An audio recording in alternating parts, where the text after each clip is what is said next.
So, my whole thing is that, he got a lot of back problems, a lot of neck problems. Maybe Pitbull could take advantage of that when they face each other. Rolando Romero is coming off a really bad back injury, and he has a lot of problems there. You guys probably didn't know about that, huh? Well, I did. I know a lot of it's time to expose everybody. So, my whole thing is that, he got a lot of back problems, a lot of neck problems. Maybe Pitbull could take advantage of that when they face each other. Rolando Romero is coming off a really bad back injury, and he has a lot of problems there. The cat's out the bag. Teofimo Lopez exposes his former friend, Rolando Romero, fellow champion at 140 pounds. Now, Teofimo Lopez is a champion in the 140-pound division, as is Rolly, albeit two totally different performances. Teofimo, he fought Josh Taylor, a respected champion, and he looked exceptional in that particular fight. As far as the Rolly fight, some people thought that Rolly didn't even win or was on his way to lose, and it was basically a controversial fight against Barroso. Now, the two used to be cool. I don't know if this is a publicity stunt, but they've been sending some shots in each other's direction. That clip you heard was at the media scrum. He's basically giving Pitbull Cruz some tips, some pointers on how to beat Rolly Romero. He says a lot of people don't know that Rolly has had a serious back injury and serious back problems. He said a lot of y'all didn't know that, but it's time to expose everybody. So maybe Tio truly has some insider information, given the fact that they were friends. And now that, for whatever reason, I don't really even know. If you guys know and have kept up with it, let me know in the comment section. I don't even know why they're not friends now, but that doesn't seem like something you would do to your friend, put it that way. Have a media day to promote your fight and then throw your friend under the bus and give the ops a pointer as to how to beat you, and say, hey, a lot of people didn't know he's had injuries and Rolly had a back problem. So that's crazy. I don't even think I could be friends with somebody who don't want the best for me. It's not even, I don't think, I know I can't. You know what I mean? Teofimo spilling the beans like that, because yes, we knew Rolly was injured, but some people even speculated that it was a fake injury. I remember seeing a lot of people thought that it wasn't a real injury, and Rolly was like, didn't want to fight Barroso again, and he wanted O'Hara Davis to fight him.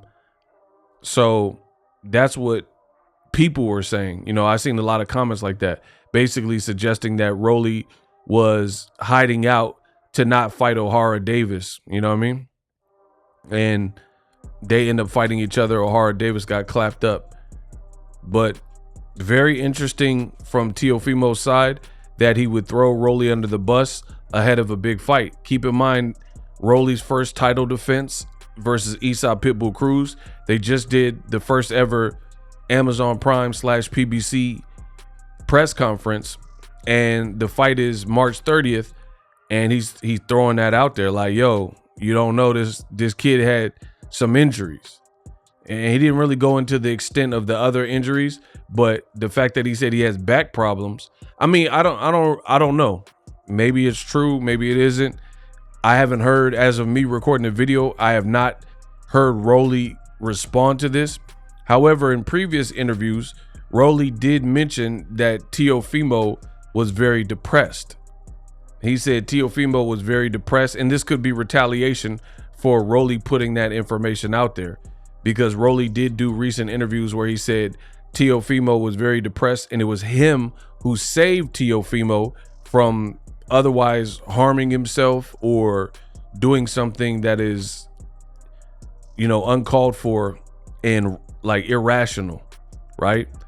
So maybe, I guess you could say Rolly drew first blood by putting Tio's business out there. So maybe Tio feels the gloves are off. I personally didn't know what the injury was that Rolly was claiming. I know he petitioned to his sanctioning body that he was not able to fight against O'Hara Davis is mandatory, but Teofimo let him tell it. He's spilling the beans. It was a back injury. In the words of Mike Tyson, I broke my back. What do you mean you broke your back? My back is broken. I fought with a broken back. It's spinal. So he's trying to say it's spinal with Rolly. Now, the other interesting thing is Teofimo's pops. He did say he likes the fight with Rolly or Pitbull Cruz at 140 pounds for his son, looking past Jermaine Ortiz, and obviously if they get past Jermaine Ortiz. Listen, the Teofimos, the Lopezes, they are some talkers. They bring that to the situation. Teofimo and his dad, they're very outspoken, very vocal. Some would say showman. I think the card is called the showman card or whatever. I will say this. If you want to be a showman and you want to showboat in that way, you better be able to back it up, because Teofimo Lopez, I personally think his fight with Jermaine Ortiz is a very good fight. And I also think it's a winnable fight for Jermaine Ortiz. I'm not mad if people have Teofimo as the favorite, but me personally, I think on paper, this is a better fight where Jermaine Ortiz certainly has opportunities to win and defeat Teofimo. I know they fought in the amateurs, but we're not talking about that. I'm talking about right now in the here and now. I'm not talking about no amateurs. I'm talking about them now, because like, this is the thing with the whole amateurs and we used to spar and this kind of talk. You negate the person's ability to grow when you just relegate something to, oh, we sparred and this happened. Oh, we fought in the amateurs and I beat him. That's not an indication of guaranteed that's going to be a repeat. Now, sometimes it is. Like Shane Mosley, he just couldn't beat Vernon Forrester. Vernon Forrest, he just couldn't beat him, because Vernon Forrest, I think, beat him like 2-3 times in the amateurs, and then also 2 times as a pro. So some people definitely have your number. I know my boxing and I understand that, but not all the time is that the case. I believe Lucien Boutte, when he fought Jean Pascal, Lucien Boutte, they said he was getting the best of Jean Pascal always, because they were both sparring out of Canada. But when they fought, that's not what happened, because Jean Pascal beat him and beat him pretty easily. You know what I mean? But you have to factor in a lot of things since those sparrings. What happened? Carl Froch stopped Lucien Boutte. So we don't know what type of damage he took. We don't know how bad that, eroded his confidence and those types of things. So I don't like when people like overly talk, like they do it a lot with Lomachenko too. Talk about he has gold medals. I mean, the gold medals is cool, but at the same time, if Lomachenko was so raw where all you had to do is get gold medals as an amateur, then why he got so many losses as a pro? You got guys like Terrence Crawford, he's not defeated. He's undefeated. You got guys like David Benavidez, he undefeated. Jaron Ennis undefeated. Naoya Inoue undefeated. Why is Lomachenko got 3 losses, should be 4 losses, if all that counts is the gold medals? So I think, long story short, T.O.'s in a tough fight. And him and his dad, the way they get down and the way they talk, they definitely put a lot of pressure, because Teofimo, one thing I noticed about boxing, you don't want to make a bunch of enemies as a fighter, because people will be tapped in and they're going to be watching.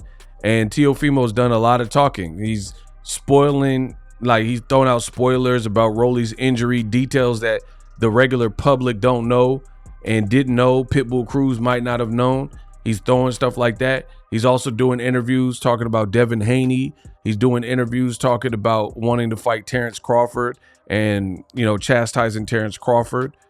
So he's going to have to get past this fight and look good, because he said he's going to expose everybody, but at the same time, you're almost creating friction and making enemies with people at the same time because you're talking about people, right? So at the end of the day, it should be a great fight. I don't know why they decided to do the fight on a Thursday or whatever day is happening, but it seems to be something new with Top Rank where they're doing fights on, Thursdays or Friday, Wednesday, whatever day. But I'm definitely going to be tapped in for the fight. Let me know what you guys think. Teofimo, Rolly, it was all good just a week ago. I don't know what happened to their friendship. I don't even know if this is a publicity. I don't even know if you can put it in the category of publicity stunt, just given the fact that this don't sound like Rolly's telling T.O.'s business about depression. T.O.'s telling Rolly's business about his injuries and the extent of his injuries and almost helping Cruz's side game plan. Boxing is a small niche community, so people hear and see the same interviews, see it posted on social media. So Pitbull Cruz might be licking his chops like, oh, okay, you coming off injury? Because we know Pitbull Cruz. Let me add that to the equation. Pitbull Cruz comes to fight and he fight like a madman. Like he Cruz fight like you spamming the L1, L2 hit stick button. You know what I'm saying? Like you spamming the controller. He just go crazy like the Gamboa fight. So, Rolly, a lot of people, they question how he became a champion. The Pitbull Cruz fight just became more interesting with this newest reveal from Teofimo Lopez. Let me know what you guys think. Is that shady to have a former friend and put their business out like that? Me personally, I probably wouldn't do that, but I don't know the extent of their relationship and all the ins and outs. Let me know what you guys think in the comment section. Subscribe to the channel, best in the business. And it's not even close.